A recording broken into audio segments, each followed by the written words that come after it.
오늘도 이 귀한 예배 시간을 기억하시고 예배의 자리로 나오신 우리 모든 성도님들을 환영하고 축복합니다. 오늘은 예레미야 32장 36절로 44절 말씀 가운데 나는 그들의 하나님이 될 것이라 라는 말씀의 제목으로 함께 은혜를 나누기를 원하는데요, 오늘도 우리 각자에게 주시는 그런 은혜가 있기를 간절히 소망합니다. 오늘 우리 함께 읽은 이 본문 말씀은 예레미야 32장 25절의 그 예레미야의 질문에 대한 하나님의 응답의 말씀입니다. 그것도 그 가운데 이제 두 번째 부분에 대한 이제 본문인데, 예레미야 32장 7절 가운데 하나님께서 예레미야에게 이런 말씀을 하십니다. 우리 7절 말씀 같이 읽어볼게요. 시작.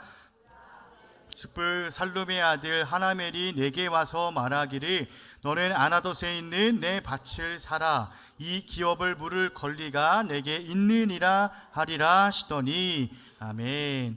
이제 숯불 이제 살룸의 아들, 그러니까 사촌인 하나멜이 와서 아나돗의 밭을 예레미야에게 사라고 할 것인데 하나님께서 그 밭을 사라고 말씀하시는 것이죠. 그런데 지금 그 예루살렘과 예레미야의 상황이 어떤 상황입니까? 예레미야 32장에 기록된 이 일들은 유다의 마지막 왕 시드기야 왕 제10년째 되는 해에 있었던 일입니다. 다시 말해서 예루살렘 성이 바벨론에 의해서 함락당하기 몇 개월 전, 길게는 1년 전이라는 것이죠. 그러니까 예루살렘은 지금 거센 바람 가운데 있는 촛불과도 같은 풍전등화의 상황 가운데 있는 그런 상황입니다. 그렇다면 예레미야는 어떤 상황이었을까요? 2절 말씀을 같이 읽어볼게요. 2절 시작. 군대는 예루살렘을 에워싸고 선지자 예레미야는 유다의 왕의 궁중에 있는 시내뜰에 갇혔으니. 아멘. 이처럼 예루살렘은 바벨론의 군대에 의해서 포위당한 지금 상황이고, 그 가운데 예레미야는 어디 있었냐면은 왕의 궁중에 있는 시내뜰에 갇혀 있었습니다. 그러니까 옥에 갇혀 있는 상태이죠. 왜냐하면 시드기야 왕에게 예레미야가 하나님의 말씀을 받아서 선포하기를 하나님께서 그 시드기야 왕과 유다와 예루살렘이 바벨론의 손에 넘겨졌기 때문에 그들이 아무리 바벨론과 맞서 싸울지라도 절대로 이길 수 없다라고 그에게 선포했기 때문에 너무나 화가 난 시드기야 왕이 옥에 가둬놓은 그러한 상황 가운데 있습니다. 현재 이처럼 예레미야의 상황도 예루살렘의 상황도 굉장히 좋지 않은 상황이죠. 근데 그럼에도 하나님께서 예레미야에게 말씀하시기를 아나돗의 밭을 사라고 말씀하십니다. 망해가는 그 나라의 땅을 사라는 것이에요. 우리 인간의 머리로는 도저히 이해하기 힘든 비상식적인 그런 명령을 내리시죠. 왜냐하면 이미 하나님께서는 바벨론에 의해서 유다가 멸망당할 것이고 이것을 예레미야에게 계속 말씀하시며 예레미야의 입을 통해서 계속 선포하게 하셨어요. 이미 예레미야가 그 나라가 망할 것을 알고 있었다는 거죠. 심지어는 바벨론의 군대가 현재 예루살렘 성을 포위한 상태입니다. 정말로 하나님께서 말씀하신 대로 바벨론에 의해서 그 예루살렘 성이 이제 무너지고 유다가 망하게 되는 것을 지켜보고 있는 상황입니다. 그런데 이런 상황 가운데 있음에도 하나님께서 곧 망하게 될 이 유다 나라의 땅을 사라고 말씀하시니까 이것을 봤을 때 어느 누가 이것을 상식적으로 볼 수 있겠습니까? 차라리 가지고 있는 것을 다 팔아서 바벨론으로 넘어가서 바벨론의 땅을 사고 거기에 정착해서 거주하라고 말씀하신다면 그것이 조금 더 상식적인 그런 명령일 것 같아요. 왜냐하면 하나님의 뜻은 그들이 바벨론에 의해서 망하고 바벨론에 가서 바벨론을 섬기는 것이, 그 땅에 가서 바벨론을 섬기는 것이 하나님의 뜻이다라고 분명히 말씀하셨기 때문에 차라리 그렇게 말씀하셨더라면 마음에 내키지는 않았겠지만 아마 그것에 순종하는 것이 조금은 더 쉬웠을 것입니다. 그러나 하나님께서는 곧 망할 유다 나라의 땅을 사라고 말씀하시죠. 그리고 예레미야는 하나님의 말씀에 순종해서 아나돗의 밭을 은 17세겔에 사게 됩니다.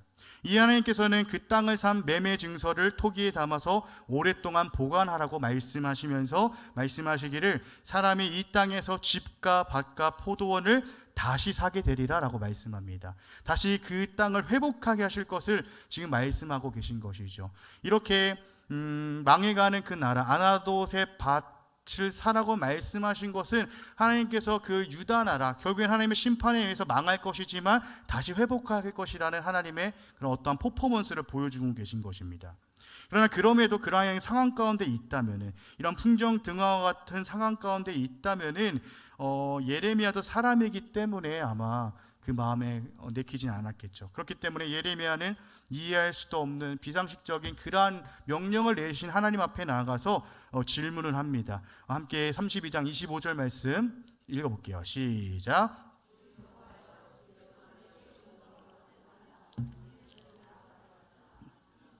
갈대아인의 손에 넘기신 바 되었나이다.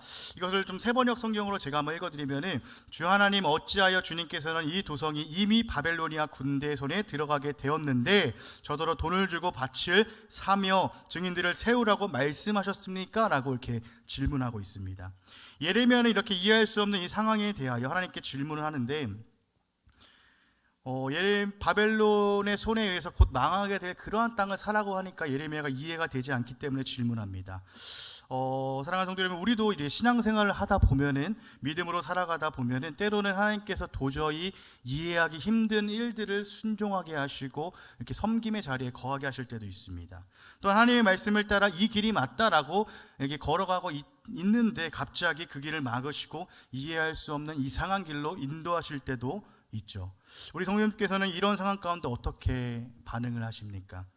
오늘 예레미야는요, 이러한 상황 가운데 하나님 앞에 나와 기도하며 질문을 합니다. 자신이 이해할 수 없는 부분에 대해서 이해할 수 없는 그 숨겨진 하나님의 큰 뜻이 무엇인지를 묻고 있는 것이죠. 사랑하는 성도 여러분, 우리도 오늘 예레미야처럼 우리의 신앙생활에 있어서 이해하기 힘든 그러한 일들에 대해서 순종하게 하실 때에 우리가 무작정 하나님 앞에 나아가 원망하거나 불평과 불만의 말을 늘어놓는 것이 아니라, 성경의 수많은 사람들이 그랬듯이, 오늘 본문에 이 예레미야가 그랬듯이 하나님께 나와 엎드리며 그 뜻을 알게 해달라고 우리도 기도해야 할 것입니다. 그럴 때 하나님께서는요, 우리가 이해하지 못한 그 하나님의 크신 계획과 그 뜻을 알게 하실 것이고, 우리의 질문들이 순종으로 바뀌게 하시고, 그리고 주시는 은혜로 말미암아 걱정과 염려가 감사로 바뀌게 하실 것입니다. 그렇다면 하나님께서는 이와 같은 예레미야의 질문에 대해서 어떻게 응답하고 계실까요? 함께 말씀을 통해서 그 은혜를 나누면서 하나님은 어떠한 분이신지, 또한 그 하나님 앞에서 우리는 어떠한 존재인지 함께 그 은혜를 나누기를 원합니다. 예레미야 32장 26절 가운데 예레미야의 그 기도에 대해서, 그러니까 예레미야가 기도로 질문하는 바로 그때에 하나님의 말씀이 다시 그에게 임하게 됩니다. 그런데 하나님께서 가장 먼저 말씀하신 것이요, 나는 여호와요 모든 육체의 하나님이라 내게 할 수 없는 일이 있겠느냐라고 말씀하시면서 하나님의 자기소개와 함께 오히려 되물으시는 그러한 질문을 하십니다. 출애굽기 3장에서 모세를 부르시는 장면 가운데서도 하나님께서는 하나님 자신을 소개하고 계시는데요, 그때도 하나님께서 스스로 여호와이심을 말씀하십니다. 출애굽기 3장 14절 같이 읽겠습니다. 시작.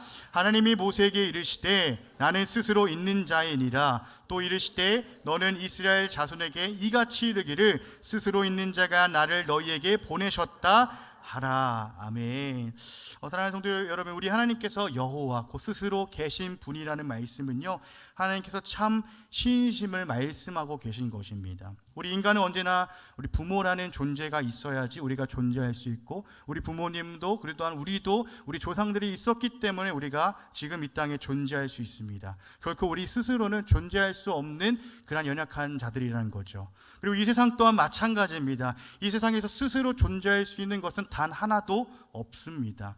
무엇인가 처음에 누군가가 존재했기 때문에, 처음에 무엇인가 있었기 때문에 그 이유의 것들이 있는 것이지 우리는 결코 스스로 존재할 수 없습니다. 그러나 우리 하나님께서는 나는 여호와다, 스스로 자존하시며 영원하신 분이심을 분명히 말씀하십니다.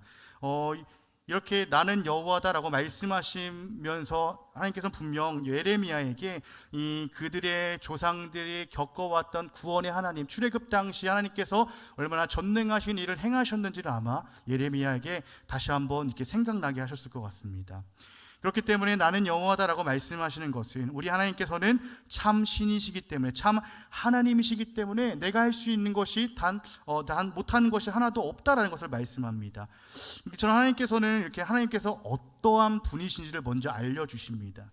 참 하나님으로서 못할 것이 없는 분임을 알려주시죠. 지금 예루살렘을 둘러싼 바벨론의 군대를 한순간에 없애실 수 있는 분이 하나님이시고, 또 반대로 예루살렘 성을 한순간에 무너뜨릴 수 있는 분도 바로 하나님이십니다. 그러나 하나님의 뜻은요, 바벨론의 군대에 의해서 이 예루살렘 성이 함락당하여 무너지는 것입니다. 유다가 멸망당하는 것이 하나님의 뜻인데 왜 그럴까요?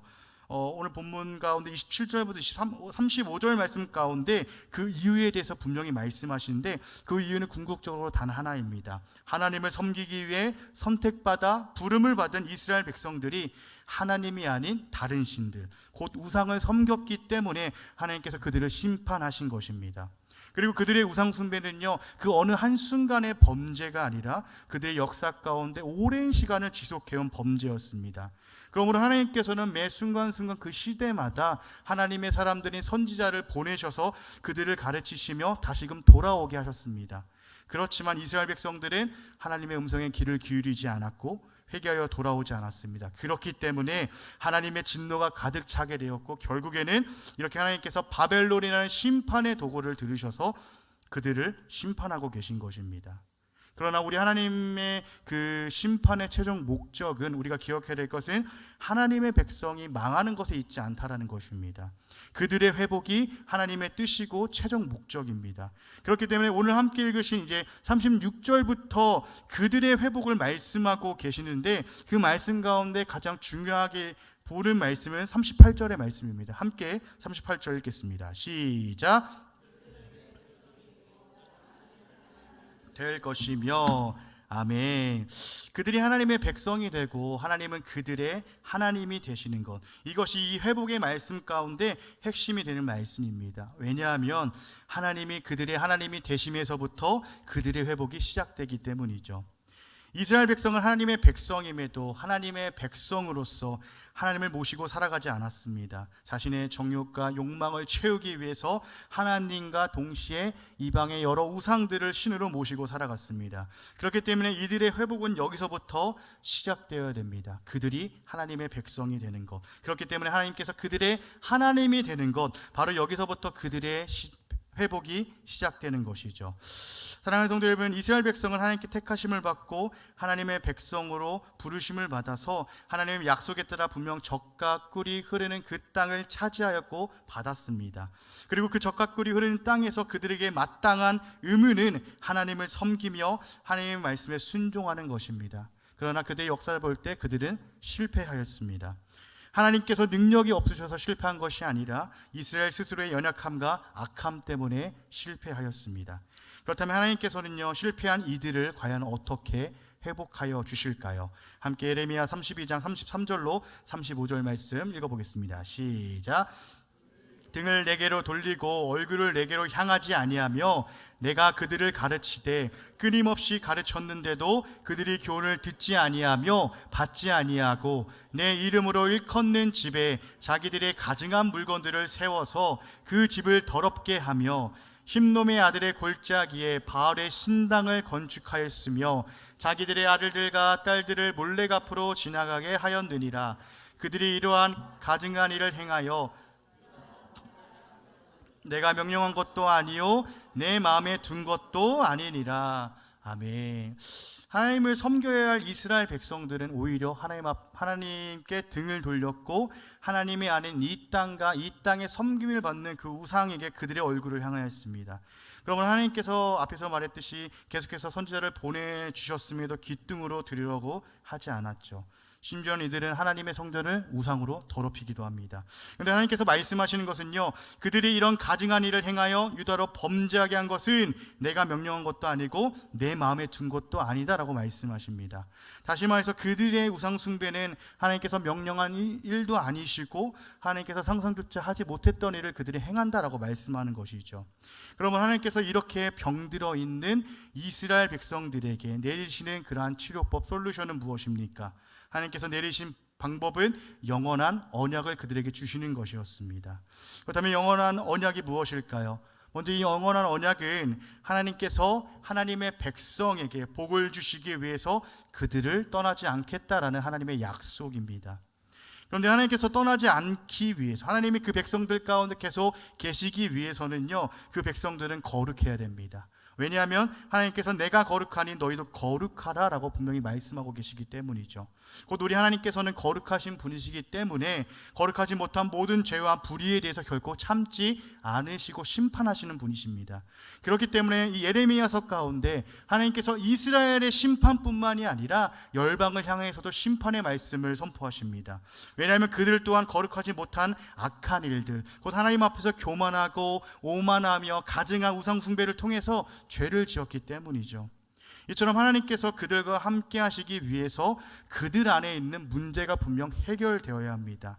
그렇다면 이스라엘 백성의 문제가 무엇이었습니까? 앞에서 말씀드렸듯이 하나님께서 명령하시지 않는 가증한 일을 행하려는 그 악한 마음이 문제인 것입니다. 그렇기 때문에 하나님께서는 그들의 마음 가운데 한 가지 마음을 주십니다. 그 마음은 바로 하나님을 경외하는 마음입니다. 그렇다면 하나님을 경외하는 마음이 무엇입니까? 시편 5편 7절 말씀들 읽어볼게요. 시작. 주의 풍성한 사랑을 힘입어 주의 집에 들어가 주를 경외함으로 성전을 향하여 예배하리이다. 아멘. 이 시편 5편의 시인은 하나님을 경외하는 것과 하나님을 사랑하는 것을 동일선상에서 보고 있습니다. 그러므로 하나님을 경외한다는 것은 하나님을 사랑하는 것을 가리키고 있는 것이죠. 그렇기 때문에 정말로 하나님을 경외한다면 하나님을 사랑하고 있는지, 그리고 그 사랑을 표현하고 있는지를 한번 돌아봐야 됩니다. 우리가 사랑을 하게 되면 어떻습니까? 사랑하는 그 사람 외에는 다른 것이 전혀 보이지 않게 됩니다. 그리고 그 사랑하는 사람에게만 집중하게 되죠. 왜냐하면 사랑하기 때문입니다. 이처럼 우리가 하나님을 사랑한다면 하나님 외에는 다른 신들을 봐서는 안 되겠죠. 하나님을 사랑하기 때문에. 또한 다른 세상의 일이 아니라 하나님만을 예배하며 섬기는 일에만 우리가 집중하게 될 것입니다. 하나님을 사랑하기 때문이죠. 이처럼 하나님께서 그분의 백성에게 기쁘시게 복을 주시기 위해서 그들과 영원히 함께 하시겠다는 영원한 언약을 세우셨고, 그리고 그 가운데 하나님께서 주신 솔루션은 하나님을 경외하는 그 마음을 그들의 마음에 심겨주신 것입니다. 그러므로 그분의 백성들이 그들의 하나님만을 사랑하고 섬길 수 있도록 하심으로 하나님께서 주시겠다라고 약속하신, 허락하신 모든 복을 받아서 누리게 하십니다. 하나님의 백성으로서 복된 백성이 되게 하신다는 것이죠. 그렇다면 이 영원한 언약은 어떻게 성취가 되었을까요? 함께 이사야서 55장 3절 말씀 같이 읽어볼게요. 시작. 너희는 귀를 기울이고 내게로 나와 들으라. 그리하면 너희의 영혼이 살리라. 내가 너희를 위하여 영원한 언약을 맺으리니 곧 다윗에게 허락한 확실한 은혜이니라. 아멘. 이 영원한 언약을 이사야서에서는 다윗에게 허락한 확실한 은혜라고 표현하기도 합니다. 그렇다면 하나님께서 다윗에게 허락하시는 영원한 그 확실한 은혜가 무엇일까요? 사무엘하 7장 가운데 하나님께서 하나님의 마음에 합했던 다윗과 한 가지 언약을 맺으시는데 그 언약을 다윗 언약이라고 말합니다. 이 다윗 언약은 이제 다윗이 하나님의 집인 성전을 건축하고자 하는 그 마음의 소망이 있어서 하나님의 성전을 세우기 위해서 하나님 앞에 물으며 나아갈 때에, 그 열심을 보여줄 때에 오히려 하나님께서 그 다윗을 기뻐 받으시고 다윗의 집을 하나님께서 세우시겠다고 하신 약속을 말합니다. 다윗 이전에 사울왕에서 그 왕조가 끝이 납니다. 왜냐하면 그가 하나님 앞에 불순종하고 자기 마음대로 행하였기 때문에 하나님께서 사울 왕에게서 그 은총을 빼앗아가 버렸기 때문이죠. 그러나 다윗에게는 다윗의 나라와 그 왕위가 그의 자손을 통하여 영원히 견고하게 하실 것을 약속하십니다. 그리고 이 약속은요, 궁극적으로 다윗의 자손으로 오신 메시아 곧 예수 그리스도를 통해서 성취가 됩니다. 근데 오늘 본문에서 말씀하시는 영원한 언약, 곧 내가 그들에게 복을 주기 위하여 그들을 떠나지 않겠다라고 약속하신 이 언약이 누구를 통해서 성취될까요? 함께 마태복음 1장 23절 말씀 같이 읽어볼게요. 시작. 임마누엘이라 하리라 하셨으니 이를 번역한즉 하나님이 우리와 함께 계시다 함이라. 아멘. 다윗에게 허락한 이 확실한 은혜라고 말하는 이 영원한 언약은 다윗의 언약과 별개의 언약이 아니라 하나님께서 다윗의 언약을 갱신하고 계신 것이고, 그렇기 때문에 다윗의 언약이 다윗의 자손인 메시아 예수 그리스도를 통해서 성취되었듯이 결국 영원한 언약 또한 우리를 구원하시고 우리와 영원히 함께 하실 임마누엘 곧 예수 그리스도를 통해서 성취되었습니다. 그러므로 우리가 조금 더 한번 묵상해 볼 것은 하나님께서 우리를 떠나지 않으시고 영원히 함께 하시겠다는 이 영원한 언약을 세우심은 결국 우리로 하여금 하나님께서 주시는 복을 누리게 하심의 그 목적이 있는데, 그렇다면 하나님께서 우리에게 주시는 복은 무엇일까요? 함께 예레미야 32장 41절 말씀 읽겠습니다. 시작. 그들에게 복을 주되 분명히 나의 마음과 정성을 다하여 그들을 이 땅에 심으리라. 아멘. 하나님께서 그분의 백성에게 주실 복은 1차적으로 예레미야와 그 당시 이스라엘 백성들이 다시 돌아와서 그 땅에 다시 심겨지는 것입니다. 오늘 본문 말씀은 예레미야가 질문할 때 그에 대한 하나님의 응답이라고 하였습니다. 예레미야는 풍정등화와도 같은 그 상황 가운데 있는 유다의 땅을 사라는 하나님의 비상식적인, 어떻게 보면 비상식적인 말씀에 순종하긴 하였지만 그도 인간이기 때문에 그 마음 가운데 질문이 있었습니다. 그리고 하나님께서 예레미야에게 응답하시죠. 그렇기 때문에 이들에게 약속하신 복은요, 그들이 다시 돌아와서 그 땅에 심겨지는 것, 회복되는 것입니다.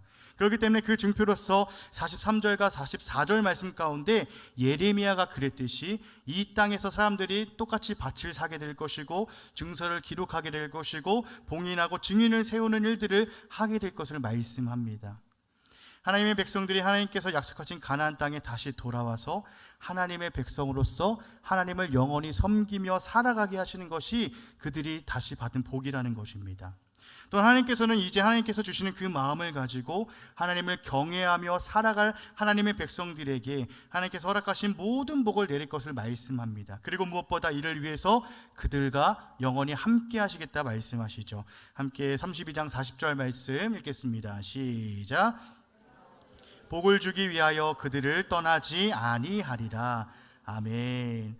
우리는 구약 성경에 기록된 이스라엘의 역사를 볼 때에 그들이 하나님을 떠난 적은 수없이 많아도 하나님께서 그들을 떠난 적은 없었습니다. 언제나 그 자리에서 그들을 떠나지 않고 기다리고 계셨죠. 그런데 우리 하나님께서는 이렇게 떠난 적이 없으심에도 여전히 그들에게 말씀하시는 것은 그들을 떠나지 않겠다라는 말씀입니다. 떠나신 적도 없지만 그럼에도 그들에게 떠나지 않겠다라고 말씀합니다. 왜냐하면 우리 하나님은 그분의 백성들이 하나님께로 다시금 돌아와서 하나님께서 주시는 복을 받기를 원하시는 분이시기 때문입니다. 그러므로 여전히 그들을 떠나지 않으시고 그들과 함께 하시면 너무나도 그들에게 큰 복이 되는 것이죠. 그렇다면 사랑하는 성도 여러분, 우리가 받은 복은 무엇일까요?